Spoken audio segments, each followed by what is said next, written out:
Political studies में आप सभी का एक बार फिर से स्वागत है। वेस्टर्न पॉलिटिकल थॉट के इस सीरीज में हम प्लेटो को बारीकी से कवर कर रहे हैं।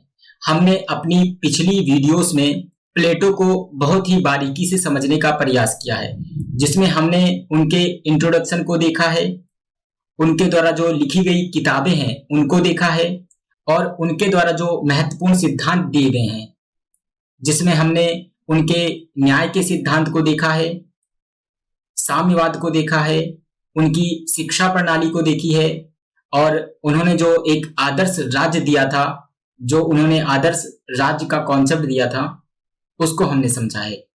आज इस वीडियो में हम प्लेटो का जो विचारों का सिद्धांत या थ्योरी ऑफ आइडिया या जिसे हम थ्योरी ऑफ फॉर्म्स भी कहते हैं, इसको समझने का प्रयास करेंगे। तो चलिए हम अपनी वीडियो की तरफ आगे बढ़ते हैं।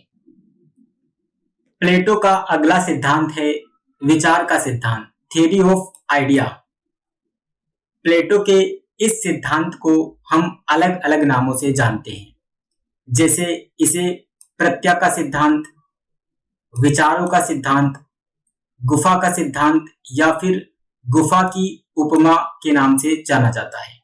इसे ज्ञान का सिद्धांत या फिर आकार का सिद्धांत, इन विभिन्न नामों से प्लेटो के इस सिद्धांत को जाना जाता है।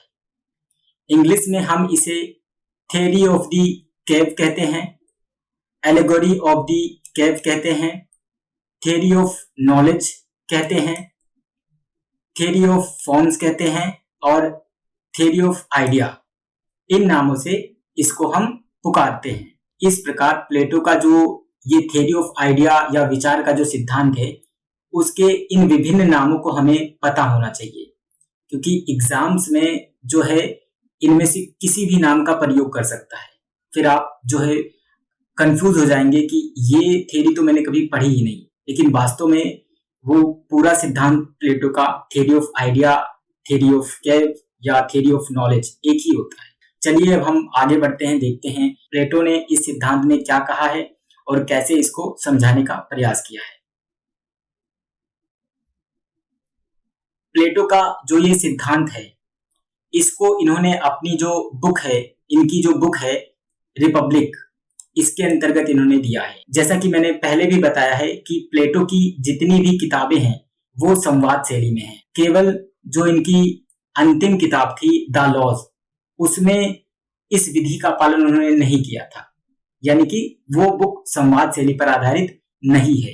प्लेटो का जो ये थ्योरी ऑफ केव का सिद्धांत है, उसे इन्होंने अपनी बुक द रिपब्लिक में दिया है।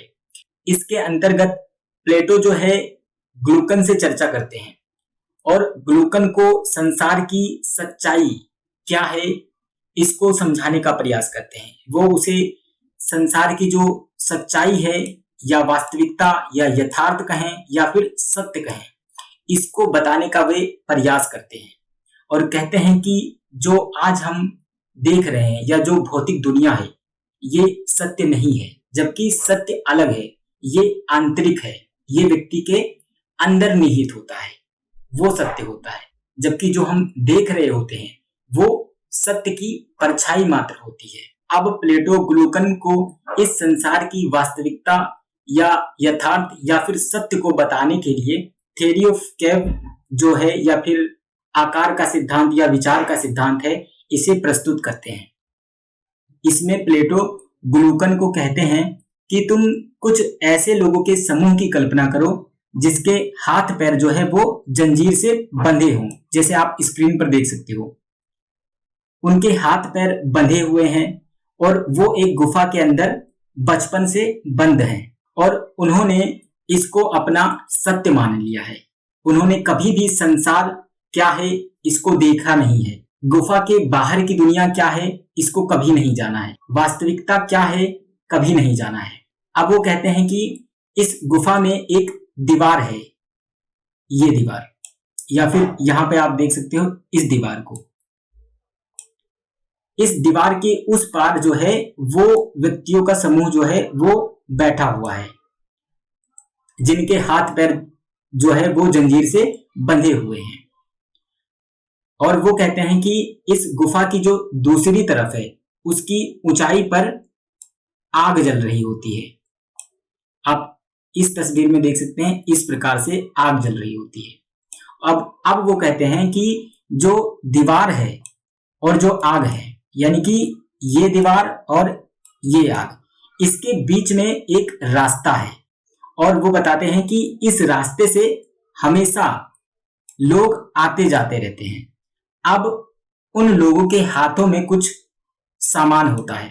जब इस सामान पर ये जो आग यहाँ पे जल रही होती है, इसकी रोशनी इस पर पड़ती है, तब इसका जो प्रतिबिंब है या फिर जो इसकी परछाई है वो सामने गुफा की दीवार पर रिफ्लेक्ट होती है और ये जो परछाई है इसको यहाँ पर जो कैद हैं जो लोग, वो इसको देखते हैं और ये जो यहाँ पर बचपन से ही बंद हैं, इन्होंने कभी कुछ नहीं देखा है इस गुफा के बाहर, वो इसी परछाई को सत्य मानते हैं, जबकि सत्य इससे अलग है।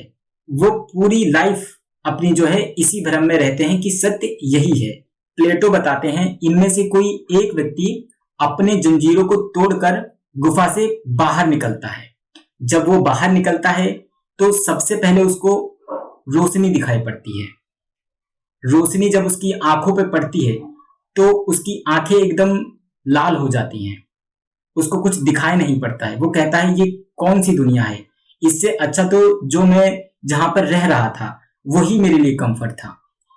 लेकिन जैसे वो धीरे धीरे आगे बढ़ता है और इस वास्तविक दुनिया से रूबरू होता है, वो समझने का प्रयास करता है कि ये कौन सी दुनिया है, मैं कहां पर आ गया हूं। वो पेड़ पौधे देखता है, पक्षियों को देखता है, जानवरों को देखता है, सूरज को देखता है, रात जब होती है तब वो चांद को देखता है, सितारों को देखता है। फिर वो समझता है, इस संसार को समझने का प्रयास करता है कि अब तक जो मैंने अपने जीवन में देखा है वो केवल एक भ्रम था, जबकि सत्य तो इस गुफा से बाहर है। ये एक्चुअल में ये सत्य है जो अभी मेरे सामने है, जिसको मैं देख पा रहा हूं। इस प्रकार ये जो व्यक्ति है जो गुफा से बाहर आता है, इस पूरे संसार की जो वास्तविकता होती है इनको समझता है। अब वो कहता है कि जो अन्य मेरे साथी गुफा के अंदर हैं उनको भी इस वास्तविकता के बारे में उनको बताना पड़ेगा, या फिर उनको भी ये समझाना पड़ेगा कि जो अभी हम ये जो देख रहे हैं यहाँ पे गुफा के अंदर जो हम देख रहे हैं ये केवल भ्रम है, जबकि सत्य जो है वो गुफा से बाहर है। अब प्लेटो कहते हैं कि अब ये जो व्यक्ति है ये इसका कर्तव्य बनता है कि वो गुफा के अंदर जाए और जो गुफा में बाकी लोग हैं उनको वो संसार की वास्तविकता के बारे में बताए। प्लेटो ग्लूकन को ये बताते हैं कि ये जो व्यक्ति है जो वापस इस गुफा के अंदर जाएगा वो उन व्यक्तियों को प्यार से नहीं समझाएगा कि आप चलो मेरे साथ बाहर, ये झूठ है, ये भ्रम है जहां अभी हम रह रहे हैं, जबकि वास्तविकता अलग है। सत्य जो है वो अलग है, सच्चाई, यथार्थ, वास्तविकता इस गुफा के बाहर है। अगर ये सारी चीजें वो उनको प्यार से समझाएगा तो वो लोग मिलकर इसके ऊपर आक्रमण कर देंगे, इसको मारेंगे वो लोग, और हो सकेगा तो इसको वो मार देंगे और वापस से इसको कभी भी जाने नहीं देंगे। क्यों? क्योंकि प्लेटो बताते हैं कि वो जो लोग अंदर गुफा में रह रहे हैं उन्होंने इसी को वास्तविकता बना लिया है और वो अपने इस कंफर्ट जोन को तोड़ना नहीं चाहते, अपने इस कंफर्ट जोन से बाहर नहीं आना चाहते हैं। वो उदाहरण देते हैं, वो कहते हैं कि कुछ समय पहले मेरे गुरु ने यानी कि सुकरात ने भी यही काम किया था। उन्होंने युवाओं को इस संसार की सच्चाई, सत्य को बताने का प्रयास किया था, जिसका परिणाम क्या हुआ था, उनको जहर का प्याला दे दिया गया और उन्हें मार दिया गया था। ये गलती दोबारा से इस व्यक्ति को नहीं दोहरानी है, अर्थात उसे प्यार से इन व्यक्तियों को नहीं समझाना है, बल्कि अब ये व्यक्ति इन व्यक्तियों को जबरन बलपूर्वक इस गुफा से बाहर लेके आएगा। जब एक बार ये इस गुफा से बाहर आ जाएंगे तो खुद ब खुद वो इस संसार की सच्चाई से अवगत होने लग जाएंगे। संसार की क्या सच्चाई है, सत्य क्या है, इसको वो खुद ही समझ जाएंगे। इस प्रकार प्लेटो जो है अपना ये पूरा सिद्धांत देते हैं। इसका जो मुख्य विचार था वो यथार्थ, वास्तविकता या ज्ञान को जानना था। व्यक्ति को अपने अंधकार से निकलकर सत्य को समझने या जानने का था। प्लेटो के इस सिद्धांत को हम दूसरी तरीके से भी हम समझ सकते हैं। हमारा संसार जो है वो दो तरीके से है। एक पहला जो है वो भौतिक दुनिया है और दूसरी जो है वो आध्यात्मिक दुनिया है। जो भौतिक दुनिया है इसे हम परिवर्तनशील मानते हैं कि जो संसार में भौतिक चीजें होती हैं वो कभी भी स्थायी नहीं होती हैं, वो हमेशा बदलती रहती हैं। यानी कि जो ये भौतिक दुनिया है ये परिवर्तनशील है, ये भौतिक दुनिया विनाशी है, ये मिथ्य है, यानी कि इसमें कुछ भी सत्य नहीं होता। जबकि जो आध्यात्मिक दुनिया है ये स्थायी होता है, इसमें कभी भी बदलाव नहीं किया जा सकता, ये सत्य होता है। भौतिक दुनिया में हम जो मनुष्य का शरीर होता है इसको देखा जा सकता है। मनुष्य का जन्म होता है, फिर एक दिन उसका जो शरीर है उसको छोड़ देता है, यानी कि मनुष्य की मृत्यु हो जाती है। जबकि व्यक्ति की जो आत्मा होती है ये आध्यात्मिक दुनिया को प्रतिबिंबित करती है, उसकी आत्मा कभी नहीं मरती। आत्मा को कहा जाता है ये अजर है, अमर है, अविनाशी है, ये कभी नहीं खत्म होता, ये सत्य है। एक मानव जो है, मनुष्य का जो आचरण है, उसका जो व्यवहार है वो हमेशा बदलता रहता है, जबकि जो मानवता है वो हमेशा एक जैसी रहे, यानी ये आध्यात्मिक है। आध्यात्मिक दुनिया जो है ये सत्य है, ये स्थायी होता है, इसे बदला नहीं जा सकता। जबकि संसार में जो भौतिक दुनिया है ये हमेशा परिवर्तनशील होता है, ये बदलता रहता है। प्लेटो के अनुसार ये परछाई है, जबकि ये विचार है, ये फॉर्म है जो हमेशा एक जैसा ही रहता है। इस विचार को या फिर इस फॉर्म को और सरल शब्दों में समझा जाए तो मान लीजिए आप कल्पना कीजिए कि आप एक सर्कल ड्रॉ करना चाहते हैं, आप सर्कल की कल्पना करते हैं, यानी कि आपके मन में एक सर्कल या एक गोले का विचार मन में आया, ये सत्य है। आपने क्या कल्पना किया कि आपको गोला इस प्रकार से दिखेगा, ये सत्य है। और किसी को भी जब आप बताओगे कि सर्कल ऐसा होता है तो उसके मन में भी ऐसा ही आएगा सर्कल, ये विचार है, ये सत्य है, ये परिवर्तनशील नहीं हो सकता। लेकिन जब आप उसको ड्रॉ करोगे तब क्या वो वैसा ही सर्कल बनेगा? मान लीजिए मैं ही एक सर्कल की कल्पना करता हूं अपने मन में, तो मेरे मन में जो है वो सर्कल एकदम बिल्कुल परफेक्ट फॉर्म में आता है, लेकिन जब मैं उसको ड्रॉ करता हूं तो ये देखिए इस प्रकार का सर्कल आया, मतलब ये अस्थायी है, ये बिल्कुल वैसा ही नहीं है जैसा मैंने कल्पना किया था, यानी ये परिवर्तित है, परिवर्तित रूप है, ये सत्य नहीं है, ये जबकि सत्य है। अर्थात इस प्रकार से जो प्लेटो है वो अपने इस पूरे सिद्धांत को देते हैं। प्लेटो अपने इस गुफा की कहानी के माध्यम से जो ग्लूकन है उसको वास्तविकता सत्य को समझाने का प्रयास करते हैं। आप सभी का ये वीडियो देखने के लिए धन्यवाद। इस YouTube चैनल पर आपको राजनीतिक विज्ञान से संबंधित वीडियो देखने को मिलेगी।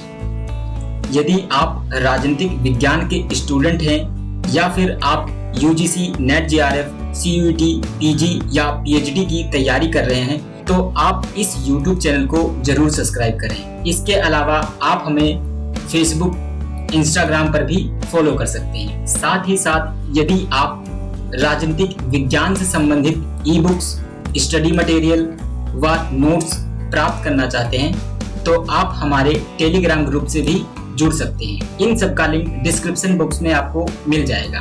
एक बार फिर आप सभी का धन्यवाद।